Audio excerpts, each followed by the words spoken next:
ప్రతి ఏటా మాఘమాసంలో శుక్లపక్షం సప్తమి తిథి రోజున రథసప్తమి పండుగను జరుపుకుంటారు. రథసప్తమి అంటే సూర్యుని పుట్టినరోజు అని విన్నాం. మరి అలాంటప్పుడు ఆ రోజును సూర్య జయంతి అని పిలవాలి కదా, కానీ రథసప్తమి అని పిలవడానికి గల కారణాలు ఏంటి? అసలు సూర్యుని రథానికి గల ప్రాముఖ్యత ఏంటి? నిజానికి సూర్యుడు ఇక్కడ అస్తమించినా మరో చోట ఉదయిస్తాడే. కారణం, భూమి తన చుట్టూ తాను తిరుగుతూ సూర్యుని చుట్టూ తిరుగుతూ ఉంది. అంతే తప్ప సూర్యుడు మాత్రం తిరగడు, ఒకే చోట నిశ్చలంగా ఉంటాడు. మరి అలాంటప్పుడు ఈ సూర్య జయంతిని రథసప్తమి అని ఎందుకు పిలుస్తారు? సూర్యరథం ప్రత్యేకతలు ఏంటి? ఈ ప్రశ్నలకు సమాధానం ఇప్పుడు మనం తెలుసుకుందాం. ఈ సందర్భంగా రథసప్తమిని ఎందుకు జరుపుకుంటారో మనం తెలుసుకుందాం. భూమిపై జీవరాశులు సుభిక్షంగా మనగలుగుతున్నాయంటే అందుకు కారణం సూర్యుడే. ఈ కారణంగానే భానుడిని కనిపించే దేవుడు అని అంటారు. హిందూ సాంప్రదాయం ప్రకారం సూర్యారాధనకు ఎంతో విశిష్టత ఉంది. ముఖ్యంగా భక్తులు సూర్య జయంతి రోజు ఎక్కువగా పూజిస్తారు. మాఘమాస శుక్లపక్షమి సప్తమి తిథి నాడు ఈ పర్వదినం వస్తుంది. దీన్నే రథసప్తమి అని కూడా అంటారు. సూర్యుడు 7 గుర్రాలపై రథంపై దక్షిణాయనం ముగించి పూర్వోత్తర దిశగా ప్రయాణం సాగిస్తుందని భక్తుల యొక్క ప్రగాఢ విశ్వాసం. అది ఈ రోజు నుంచే ప్రారంభం అవుతుంది. మాఘ సప్తమి నుండి రానున్న 6 మాసాలు ఉత్తరాయణ పుణ్యకాలంగా పరిగణిస్తారు. 7 గుర్రాలు ఎందుకంటే సూర్యుడు 7 గుర్రాలు 7 వారాలకు సంకేతాలు. ఈ 7 గుర్రాలను వేద ఛందస్సులు అని అంటారు. గాయత్రి, త్రిష్ణుప్, జగతి, అనుష్టుప్, పంక్తి, బృహతి, ఉష్ణిక్ అనే 7 గుర్రాల రథంపై భానుడు స్వారీ చేస్తాడు. మేషం నుంచి మీనం వరకు ఉన్న 12 రాసుల్లో ప్రయాణిస్తారు.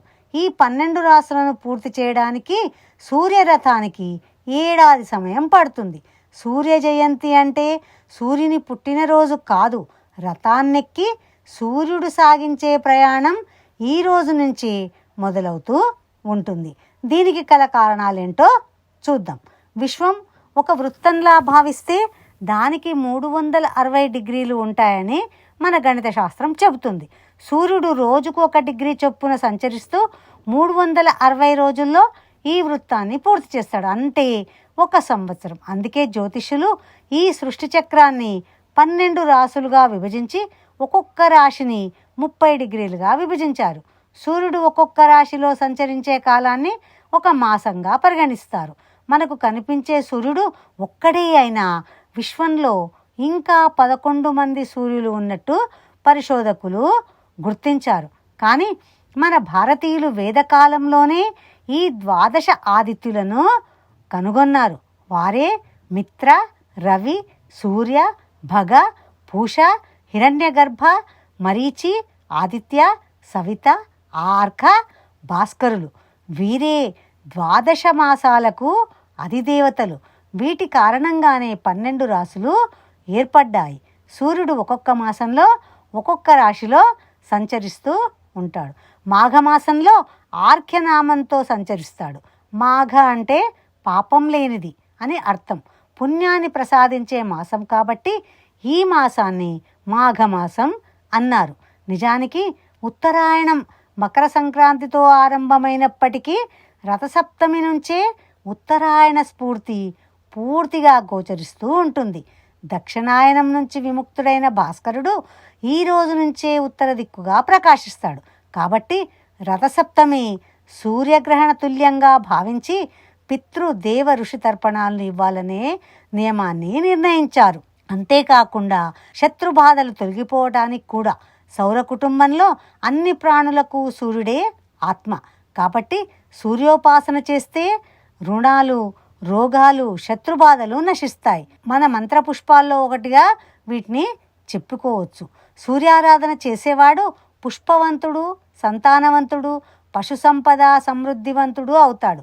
సూర్యకాంతిలోని కిరణాల ప్రభావం వల్లే శరీరానికి సహజ సిద్ధంగా విటమిన్ డి లభిస్తుంది.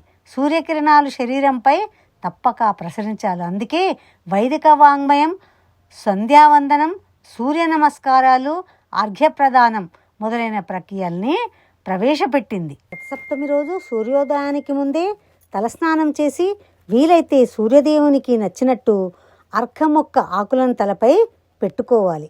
ఇంట్లో స్నానం చేయడం కన్నా నది లేదా కాలువలో స్నానం చేయడం శ్రేయస్కరం.